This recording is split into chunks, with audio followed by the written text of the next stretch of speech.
अपना नाम चेंज किया कुमार राव विश्वकर्मा। ठीक है, तो मैं अपनी शायरी पेश करना चाहूँगा कि गौर करिएगा। वो मुझे मेरी बीमारी का इलाज बताने लगी, वो मुझे मेरी बीमारी का इलाज बताने लगी, खुद है वो दवा और मुझे दवा का नाम बताने लगी। शुक्रिया आप लोगों का। वो खुद है वो दवा और मुझे दवा का नाम बताने लगी। उसे पता था बहुत अच्छे से, उसे पता था बहुत अच्छे से कि मुझे ज़रूरत सिर्फ उसकी है। उसे पता है कि उसे पता था बहुत अच्छे से कि उसे ज़रूरत सिर्फ उसकी है, मगर फिर भी वो मुझे ज़रूरत किसी और की बताने लगी। शुक्रिया। अगली सुनिएगा कि वो मुझसे तकरीर पे तकरीर करती रही। तकरीर का मतलब होता है बातचीत करना।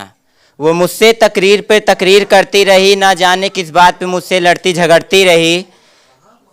तुम करती हो जब मैं वो मुझसे तकरीर पे तकरीर करती रही, ना जाने किस बात पर मुझसे लड़ती झगड़ती रही।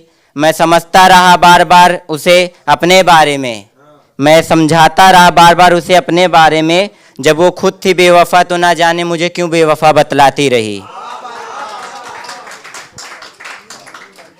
अगली सुनिएगा कि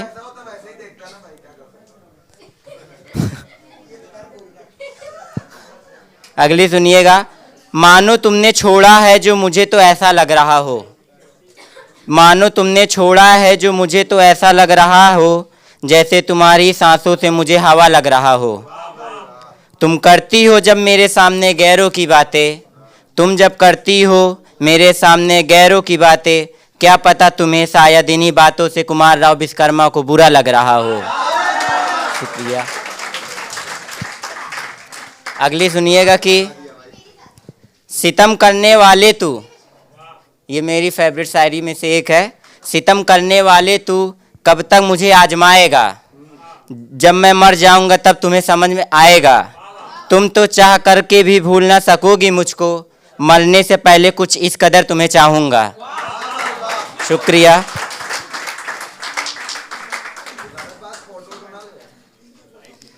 सच मानो ना यार, सच मानो ना यार, बस मेरे हक की बात थी।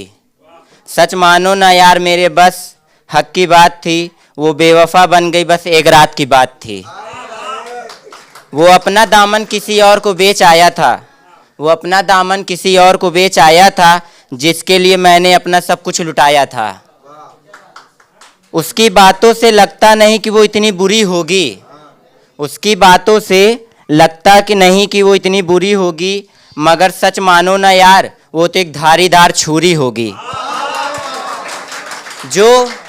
जो मेरा हक काट कर किसी और के हिस्से में दे आया था, जो मेरा हक काट कर किसी और के हिस्से में दे आया था, वो एक बेवफा है और कुछ नहीं, बस इतना मुझे समझ आया था। एक आखिरी शायरी पेश करना चाहूँगा। जब मैं दिल्ली गया था थोड़ा अर्निंग के लिए, तो तब मैंने लिखा था दिवाली पे, अपना घर और अपनी मोहब्बत छोड़ आया था, अपना घर और अपनी मोहब्बत छोड़ आया था मैं, पैसा कमाने जब दूसरे शहर में आया था मैं। एक मैं था जो पहली दिवाली बिना माँ बाप के मनाई, एक मैं था जो पहली दिवाली बिना माँ बाप के मनाई, क्योंकि पैसे कमाने में दूसरे शहर जो आया था। शुक्रिया आप लोगों का।